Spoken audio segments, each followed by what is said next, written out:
Hello, everyone. If you like what I'm doing here, please consider subscribing, liking, and commenting.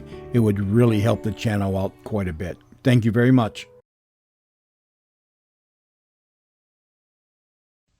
Presenting the world's greatest mysteries.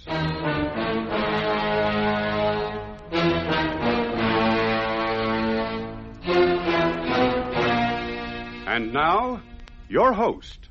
This is Basil Rathbone. A dear old lady I once knew used to tell me that anything you knew nothing about couldn't possibly hurt you. Oh, she had a lofty disregard for snakes and spiders. Bandits didn't worry her in the least. And as for the evil eye, well, she simply ignored it altogether. But she did read detective stories, and consequently had developed a great respect for both the hunters and the hunted. So much so that she used to roll a ball of wool under her bed every night, from one side to the other, to make sure no one was hiding there. When I asked her what she would do if one evening it didn't come out again, you know, on the other side, she drew a deep breath and said, "I don't really know, but I keep on hoping. It'd give me such a lovely, tingly feeling." And that's what I hope we're about to give you when our play begins in just a moment.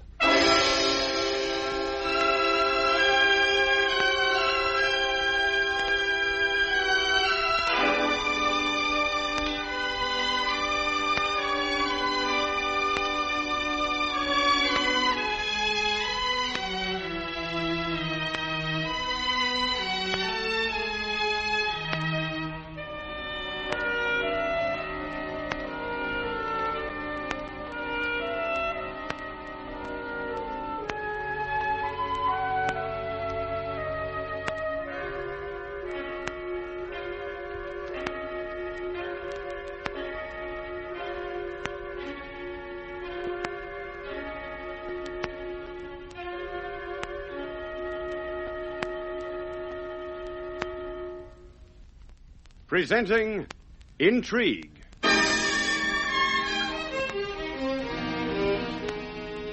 How is the excitement, as you call it, arranged? Of course, I must tell you how the victim, I think that was your word, how the victim is selected each evening.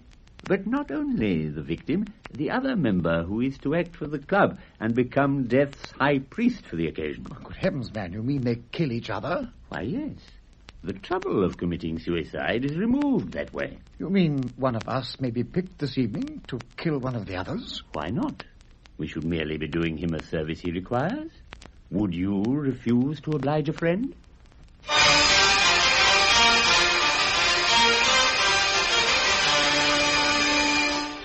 In a moment, we bring you another exciting story, starring today Marius Goring in our series Intrigue.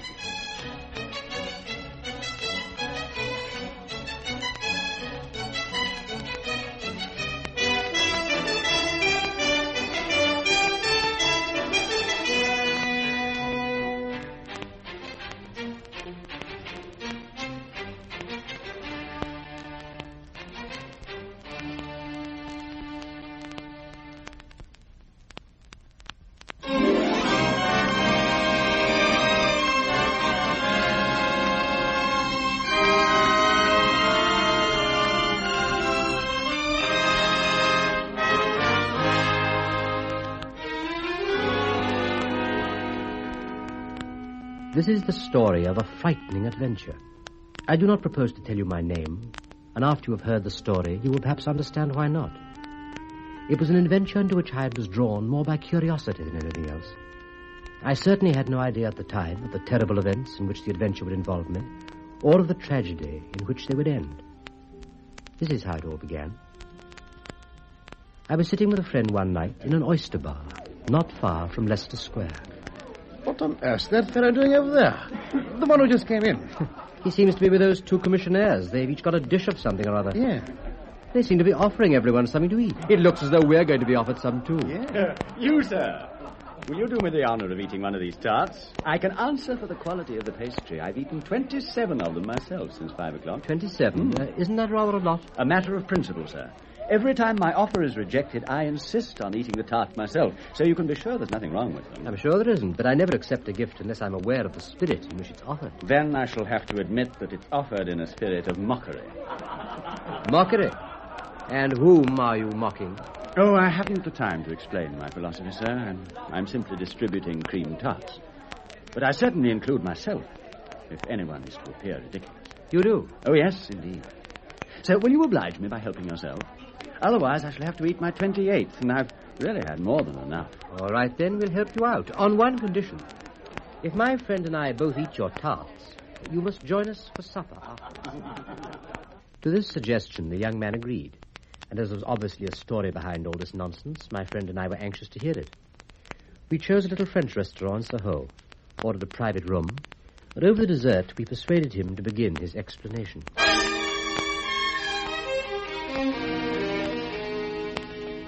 There's every reason why I shouldn't tell you my story, so perhaps that's why I'm going to do so. I come from quite a respectable family. I started life with quite a reasonable fortune. I went in for all the usual ways of getting rid of it. Good living, gambling, love affairs, all the rest of it. In fact, I thought myself quite a man of the world. I've had a lot of amusing adventures. I even fought a duel when I was in Paris. By the time I began to come to my senses, I had very little fortune left, and promptly fell in love. As I had nothing left to offer the lady, I came to the sad conclusion that there was really nothing very much left to live for. I got rid of all the money I had left, down to the last £80, which left me just £40 to get rid of during the course of today. £40? What happened to the other 40? That went for a very particular purpose. Well, I've spent a very amusing day getting rid of my last few pounds on the cream tarts over which we met. In short, I wanted to close a foolish life in a particularly foolish manner, which you must admit I did. I shouldn't deny that. What happens next? Oh, I'm not complaining. And at least I'm not a coward. I've lived my life and enjoyed it. So now I simply have to get rid of it. Get rid of it? You mean kill yourself? Who hasn't often thought of doing that? You know, it's a curious coincidence that out of the whole of London you went and picked on a couple of people in much the same position as yourself. What?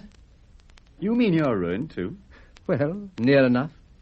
Just to get rid of any slight disparity, let's put £5 here on the table to cover the bill and have you a match? Thank you. And burn the rest. Like that. What the devil are you doing? Don't be an utter fool. Aren't we all? Good heavens. Haven't you got any money left at all now? Well, why didn't you keep your £40? £40? Why on earth £40? £40 would have been enough. But without that, no admission. They're very strict about the rules. A fine business when you can't even die without money. I think you'd better explain yourself. Do I have to? If you haven't the £40, what's the point? I happen to have enough for both of us, if we really need it. Very well, but you're not fooling me. You are as desperate as I am. Like you, we've had enough of life. Sooner or later, alone or together, we're prepared to put an end to it. Now that we've met with you, and since you seem to be in a hurry, well, we can make it tonight just as easily. Why not all three of us together? And does that go for you as well? Certainly. Provided you've something in mind. And you really can put up the £80 between you? I think so. 10, 20, 40, 60, £80 and a few left over. Oh, you can forget about the rest.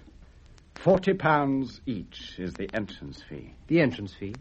Entrance fee to what? To the Suicide Club.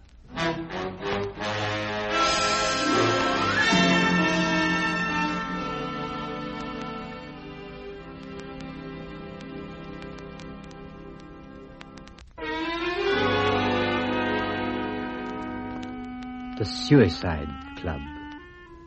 Even the name of it made my flesh creep. But when this amiable young man went on to explain himself a bit further, I could scarcely believe that he wasn't joking.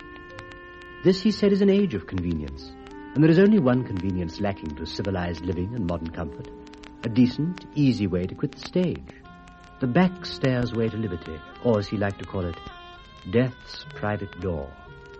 And that, he carefully explained to us, had now been supplied by the Suicide Club. Just how it's managed or who started the club, I don't exactly know. What I do know, I'm under the strongest oath not to divulge. But I can say this.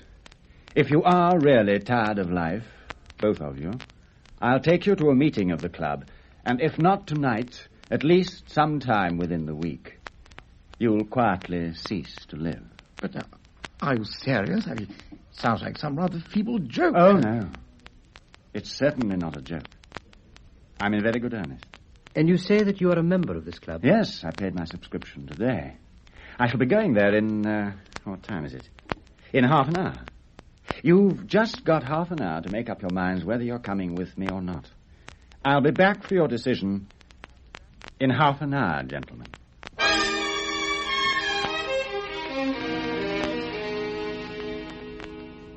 Whether the man was serious or not, that was something we couldn't quite decide. Indeed, the only way to settle the question was by taking him up on his offer, and it took us only a few minutes to decide to see the adventure through to the end. You've made up your minds, both of you. You don't want to draw back while there's still time. We're not in the habit of drawing back, either of us. Very well, then. We'll take a four-wheeler. Oh, cab!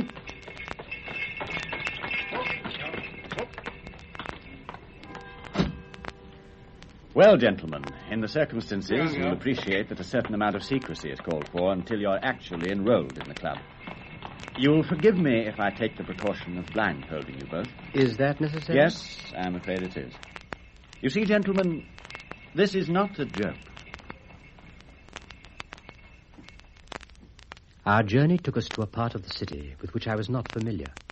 In fact, I had absolutely no sense of our direction, except that it was east, and the journey was a lengthy one. The cab stopped at last in a dark street, and the young man paid it off. He took the bandages off our eyes and invited us to follow him down an alleyway. He knocked at a door. The door was opened, and we were ushered into an entrance hall. The young man left us for a few minutes. Voices were heard, and at last an inner door was opened, and we found ourselves in the presence of the president of the club. Sit down, gentlemen. I'm told you wish to see me. We wish to join your club, sir. Suicide Club. May I ask your reasons? My friend here was a colonel till he was cashiered for cheating at cards. Oh. And yourself? Sheer laziness. Laziness? Hang it. You must have a better reason than that. Why should I have? I've lost all my money. I can't be bothered to make any more. If I wasn't so experienced in these things, I should probably turn you both away. As it is, I happen to know that suicide is almost always committed for the most frivolous reasons. Very well, then. If you're both prepared to take the oath in the manner prescribed, you will be accepted as members. The oath, I need hardly add, is an oath of secrecy. We are careful to make it binding in the very highest degree. When you've taken that oath, if you're willing to do so, then you will be enrolled forthwith as members of the Suicide Club. How long will that membership last? That remains to be seen, gentlemen. But I don't expect you'll be kept waiting very long.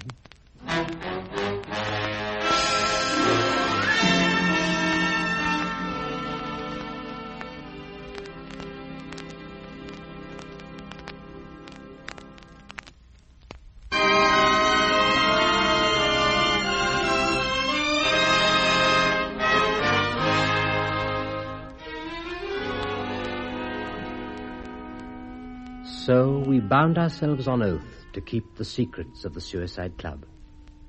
Nothing could be conceived more passive than the obedience promised, or more stringent of the terms to which we had agreed. The man who broke that oath of silence could scarcely have a rag of honor or any of the consolations of religion left to him. We signed the document, but not without a shudder.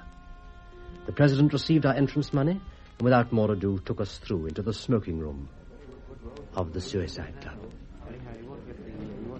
We looked about us with interest.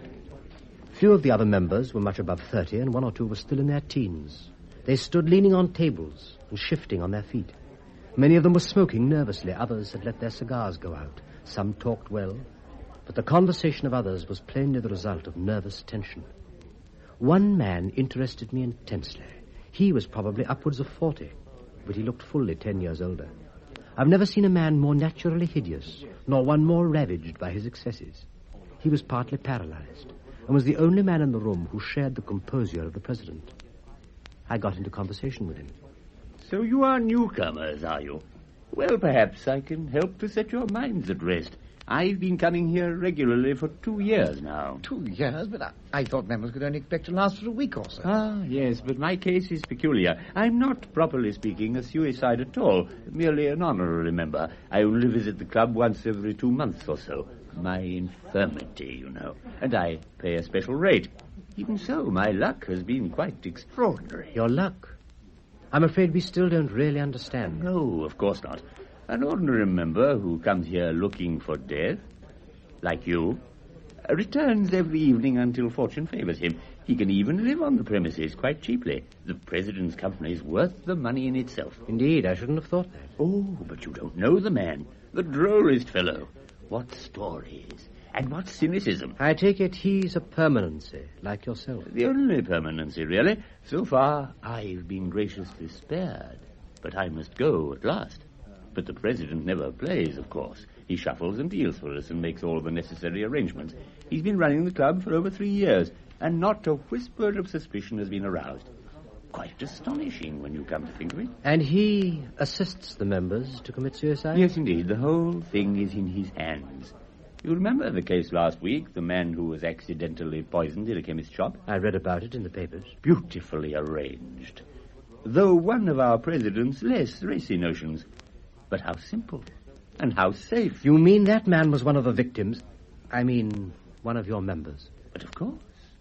Nearly every accident which you read about in the papers, in decent society, of course, is arranged for one or other of our members. Ex-members, I should say. I'm afraid I'm still in the dark. How are these accidents, as you call them, arranged? Of course, I must tell you how the victim, I think that was your word, how the victim is selected each evening. By a game, an exciting game. And not only the victim is chosen by this game, but also the other member, who is to act for the club and become Death's high priest for the occasion. Good heavens, man, you mean they kill each other? Why, yes. The trouble of committing suicide is removed that way. You mean one of us may be picked this evening to kill one of the others? Why not? We should merely be doing him a service he requires. Would you refuse to oblige a friend? Well, since you say that the game is exciting, how is it played? Extremely simply. The members sit round the table and the president shuffles and deals the cards. One at a time, to each member in turn. The member turns up his card, and I assure you, the suspense is almost unbearable. Exquisite. You mean one of the cards means that the member is to die? Exactly. The ace of spades is the card of death. And the card that turns him into a murderer? We prefer to say appoints him official of the night. That is another ace. The ace of clubs.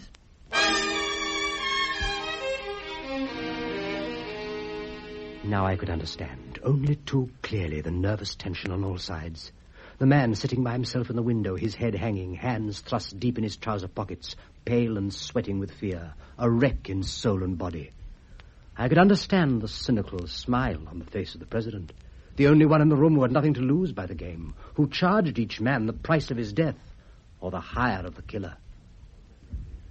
At last we met again the man who had brought us to the club, the young madman of the cream tarts. Is this your first night here, as a member? I take it that it is. Yes. As I said, quite a few of my friends have been members in the past. That's how I came to hear about it, while they were waiting for their ace of spades. I hope to be fortunate. On your first night? Isn't that rather unlikely? Unlucky at love, you know. Lucky at cards. I lay you 5 to 1 that I draw the ace tonight. I thought you'd spent your last sovereign on cream tarts. I'm sorry, of course I did. Well, wish me luck anyway. I wish you all that you wish yourself. I wish you the same.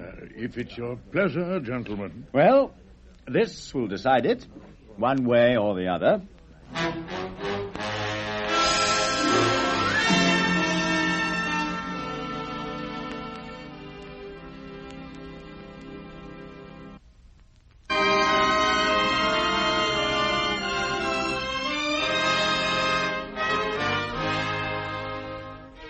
A pair of folding doors had been thrown open, and the whole roomful of men began to pass into the next room. The gaming room itself was similar in every way to the one we had left, except for the furniture. The center of the room was occupied by a long green table, at the head of which the president seated himself. In front of him was a pack of cards, which he began to shuffle and cut with careful deliberation. 13 members sat down at the table, my friend and I between the young man and the semi-paralyzed honorary member. Very well, gentlemen. For the benefit of our new members, each of you must declare the card that's been dealt to him before I deal a card to his neighbor. Is that understood? Certainly. Very well, then. I'll begin to deal. 2 of hearts. Knave of spades. 10 of hearts. Queen of hearts. 3 of clubs. 8 of diamonds. 7 of clubs. Knave of diamonds. Ace of hearts. No. No. I must ask you to declare your card, sir. The ace of clubs. The ace of clubs, the card of the killer, had been dealt to the young man of the cream tarts. He dropped it on the table, his face whiter than the pasteboard, then left his place at the table and stumbled back into the smoking room. The excitement round the gaming table was now electric. The killer was known, and somewhere among the remaining 12 was the victim. Hope, fear, envy, and abject terror shone from the watching eyes of the players, a striking contrast to the cynical smile of the dealer. 5 of hearts. King of spades. 4 of diamonds. A card had now been dealt to every member round the table. The president began to deal the second round. Ace of clubs. Queen of spades. 5 of clubs. 6 of diamonds. 7 of spades. King of hearts. 2 of diamonds. And once again the deal had come round to me. As I turned my card on the table, my heart was pounding in my chest. 10 of hearts. And now it was the turn of my neighbor, the honorary member. Ah! The ace of spades. No, no, no.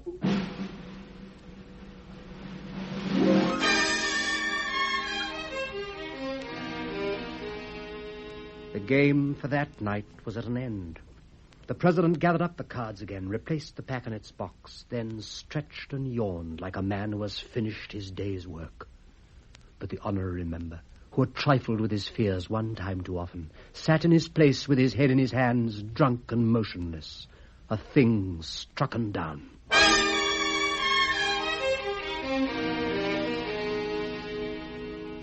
My friend and I made our escape as quickly as we could. After some rapid walking, we hailed a hansom cab which took us back to our homes and back to some degree of sanity. Next morning, my friend came round to call on me after breakfast. Well, have you seen it? In this morning's paper? No, what? I haven't looked at the papers yet. Then read this. Double tragedy in London Square. Death fall from window. Read it. Brompton Square was the scene early this morning of a double tragedy.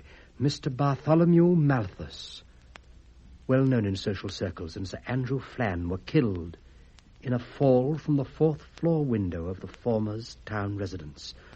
On emerging from the lift, it is thought that Mr. Malthus must have been seized with an attack of giddiness, which caused Sir Andrew to lead him to an open window at the end of the corridor. It is thought that one of the gentlemen must then have stumbled, and that the other, in trying to save him, was dragged through the window in his turn. The bodies were found in an area by a constable on his early morning round. The honorary member. The gentleman of the cream tarts. So he died after all. Was it murder and suicide, or murder and accidental death?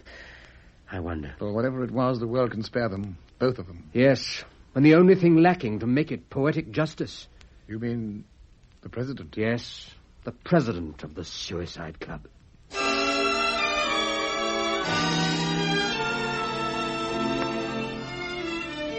Whether the club is still in existence, that is something that I shall never know. All I know is this, that I never read of a fatal accident in the papers now, without wondering whether it was an accident, or just one further member of an association of madmen madman whose £40 had been paid to join the Suicide Club.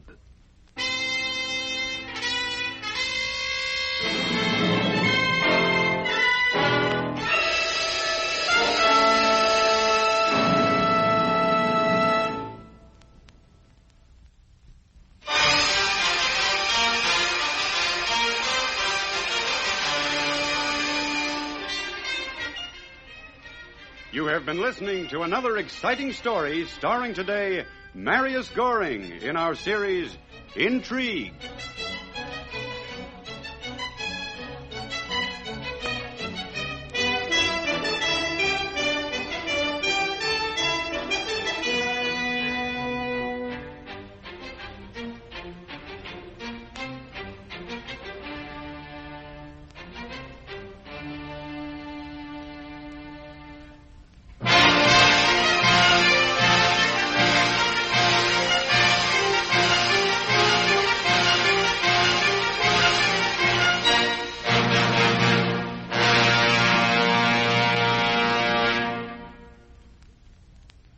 This is Basil Rathbone again. Well, as Aunt Matilda used to say, you never can tell, can you?